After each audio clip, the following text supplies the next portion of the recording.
Asistenca teknike që synon për afrimin e legjislacionit të sektorit hekurudhor me atë të Bashkimit Evropian do të kushtojë 641.000 euro pa TVSH. Tenderi ishte publikuar dhe në faqen e prokurimeve publike të Bashkimit Evropian, ndërsa fitues është shpallur konsorciumi i kryesuar në kompania serbe Eptisa Southeast Europe në partneritet me kompaninë spanjolle Eptisa Servicios de Inxhinieria.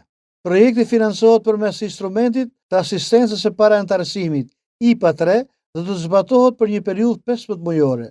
Sipas dokumentit të tendrit, objektivi kryesor është mbështetja e Shqipërisë në harmonizimin e politikave dhe legjislacionit hekurudhor me akuiz të BE-s, si dhe forcimin e kapaciteteve administrative të institucioneve të reja që do të operojnë në këtë sektor. Projekti parashikon hartimin, prioritarizimin e kuadrit ligjor hekurudhor në përputhje me standardet evropiane, si dhe trajnime dhe aktivitete për ngritjen e kapaciteteve të Ministrisë Infrastrukturës dhe Energjisë dhe autoriteteve të tjera hekurudhore. Ky projekt vjen në një kohë kur Shqipëria po investon në modernizimin e infrastrukturës hekurudhore, në projekte si riabilitimi i linjës Tiranë-Durrës dhe ndërtimi i degëzimit drejt aeroportit ndërkombëtar të Tiranës. Paralelisht me investimet fizike, vendi po avancon dhe me reforma institucionale të kërkuara në kuadër të procesit të integrimit evropian dhe kapitullit të 14 mbi politikat e transportit.